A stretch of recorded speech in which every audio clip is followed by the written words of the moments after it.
இன்றைக்கி நம்ம பார்க்க போகிற ரெசிபி ரொம்ப டிஃப்ரெண்ட்டாக ரவையை வச்சு நம்ம இன்றைக்கி கேக் செய்ய போகிறோம். ரவை கேக் பார்க்க போகிறோம்.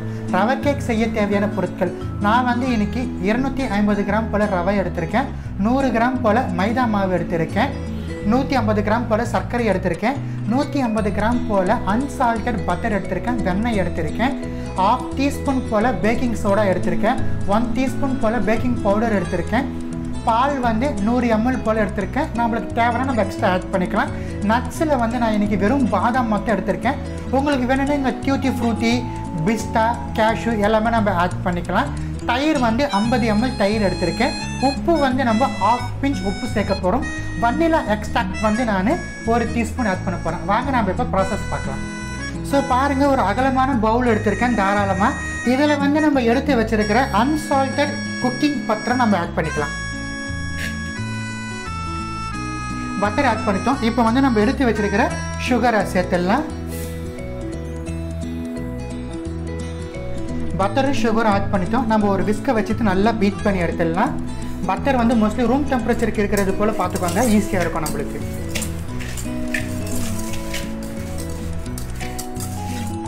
பட்டரையும் சுகரும் நல்லா பீட் பண்ணிட்டேன். இப்போ வந்து நம்ம என்ன பண்ணிடலாம்னா வந்து நான் இன்றைக்கி குக்கரில் தான் செய்ய போகிறேன். ஸோ நம்ம குக்கரில் வந்து சால்ட்டை கொத்திட்டு நம்ம ப்ரீ ஹீட் பண்ணிடலாம். 15 மினிட்ஸ் நம்மளுக்கு ப்ரீ ஹீட் ஆகணும். ஸோ பாருங்கள், குக்கரில் வந்து சால்ட் ஆட் பண்ணியிருக்கேன். ஒரே ஒரு ஸ்டாண்ட் வச்சுருக்கேன். இதை வந்து நம்ம இப்போ அடுப்பை பற்ற வச்சுட்டு லிட்டை போட்டு நம்ம க்ளோஸ் பண்ணிடலாம். 15 மினிட்ஸ் கூட நம்மளுக்கு ப்ரீ ஹீட் ஆகணும்.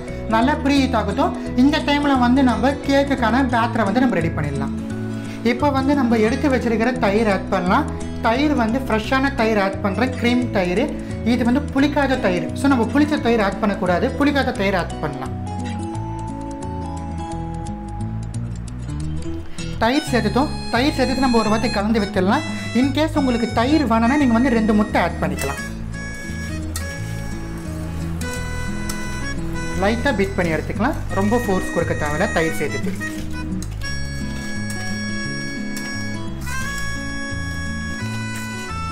இப்போ வந்து நம்ம எடுத்து வச்சிருக்கிற பாலை ஆட் பண்ணிடலாம்.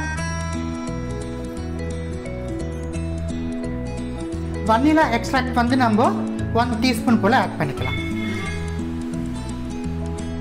நல்லா கலந்து விட்டுடலாம். நம்ம லைட்டாக பீட் பண்ணலாம், ரொம்ப பீட் பண்ண தேவையில்லை. நம்ம எடுத்து வச்சிருக்கிற ரவையை வந்து கொஞ்சம் கொஞ்சமாக சேர்த்து நம்ம கலந்து விட்டுடலாம்.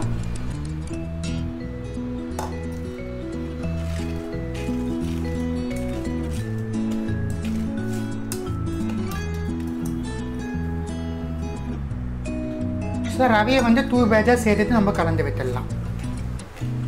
கொஞ்சம் கூட கட்டி இல்லாமல் நம்ம கலந்து விட்டுடணும். இப்போ நம்ம எடுத்து வச்சிருக்கிற மைதாவை கொஞ்சம் கொஞ்சமாக ஆட் பண்ணிக்கலாம்.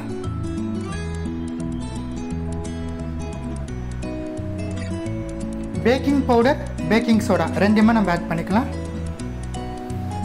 ஒரு 1/2 பிஞ்ச் அளவு உப்பு ஆட் பண்ணிக்கலாம். எல்லாமே சேர்த்துட்டு நம்ம நல்லா பீட் பண்ணி எடுத்துக்கலாம். நம்மளுக்கு தேவைப்பட்டா கொஞ்சமாக பால் விட்டுக்கலாம். எல்லாமே நம்ம ஆட் பண்ணி நல்லா கலந்து விட்டுட்டோம். பாருங்கள், கொஞ்சம் கூட நம்மளுக்கு பால் தேவைப்படுது. ஸோ வந்து நம்மளுக்கு கொஞ்சம் ஃப்ளோரிங் அப்படின்னு சொல்கிற அந்த கன்சிஸ்டன்சி வேணும். மாவு வந்து மொண்டு ஊற்றுற அளவுக்கு இல்லாமல் கொஞ்சம் தண்ணியாக இருக்கணும். அதுக்காக வந்து நான் கொஞ்சம் பால் ஆட் பண்ணிக்கிறேன். ரொம்ப தேவையில்லை. ஸோ கொஞ்சமாக பால் சேர்த்துட்டேன். இப்போ நம்ம நல்லா கலந்து விட்டுடலாம். பால் விட்டு நம்ம நல்லா கலந்து விட்டாச்சு. பாருங்கள், ஆஸ் யூஷுவல் நம்மளுக்கு கேக் பேட்டர் இருக்கிற பதத்துக்கு நம்மளுக்கு இருக்குது. பாருங்கள், இந்த அளவுக்கு நம்மளுக்கு ஃப்ளோ ஆனால் போதும். இப்போ வந்து நம்ம எடுத்து வச்சுருக்கிற நட்ஸ் ஆட் பண்ணலாம். நான் வந்து வெறும் பாதாம் மட்டும் தான் இன்றைக்கி ஆட் பண்ண போகிறேன். உங்களுக்கு வேணும்னா நீங்கள் டியூட்டி ஃப்ரூட்டி, பிஸ்தா, கேஷ்யூ எல்லாமே கூட நம்ம சேர்த்து ஆட் பண்ணிக்கலாம். கேக்குக்கான பேட்டர் ரெடி பண்ணியாச்சு. பேட்டர் வந்து ஒரு 5 மினிட்ஸ்க்குள்ளே ரெஸ்ட்டில் இருக்கட்டும். அதுக்குள்ளே நம்ம கேக்கை வந்து ஃபில் பண்ணி பேக் பண்ண ரெடியாக பண்ணுற அந்த பாத்திரத்தை நம்ம எடுத்து க்ரீஸ் பண்ணி எடுத்துக்கலாம். இன்றைக்கி வந்து நான் நார்மல் எவர் சில்வர் பாத்திரம் தான் எடுத்திருக்கேன். இதில் வந்து பார்த்திங்கன்னா கொஞ்சமாக பட்டர் விட்டுருக்கேன். இந்த பட்டரை வந்து நம்ம நல்லா க்ரீஸ் பண்ணி எடுத்துடலாம். இந்த பாத்திரம் ஃபுல்லாகவே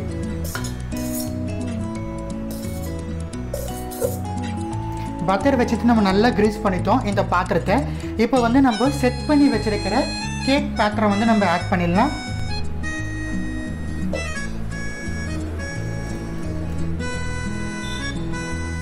நம்ம பாருங்கள் அசம்பிள் பண்ணியாச்சு.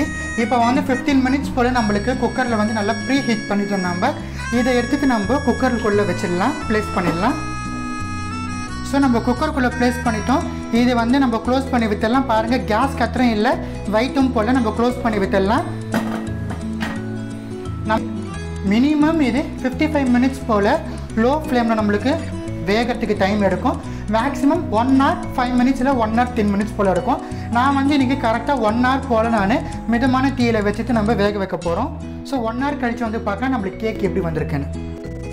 நம்ம வந்து கேக் செட் பண்ணி வச்சுட்டு இருந்தோம். கேக் வந்து கிட்டத்தட்ட எனக்கு 1 hour 10 minutes போல் ஆகியிருக்கு. இப்போ நம்ம ஓப்பன் பண்ணி பார்த்துடலாம் கேக் நம்மளுக்கு நல்லா வெந்திருக்கான்னு. ஸோ பாருங்கள், கேக் வந்து நம்மளுக்கு நல்லாவே செட் ஆகியிருக்கு. இந்த பக்கம் பார்த்தீங்கன்னா தெரியும். நான் வந்து ஒரு நைஃப் உள்ளே இன்சர்ட் பண்ணி பார்க்குறேன். நைஃப் வந்து கிளியராக வருது. கேக் வெந்துருச்சு. இப்போ நம்ம அடுப்பு அணைச்சிட்டு நம்ம கேக்கை வெளியே எடுத்து ஆரம்பிச்சிடலாம். பாருங்கள், ரொம்ப டிஃப்ரெண்ட்டாக அதே நேரத்தில் ரொம்ப டேஸ்டியான ரவா கேக் உங்களுக்காக வேண்டி நான் இன்றைக்கி செஞ்சு காமிச்சிருக்கேன். மறக்காமல் இந்த ரெசிபி உங்கள் வீட்டில் ட்ரை பண்ணி பார்த்து எப்படி வந்துச்சுன்னு எனக்கு கமெண்ட் செக்ஷனில் தெரிவிச்சிடுங்க. நன்றி, வணக்கம்.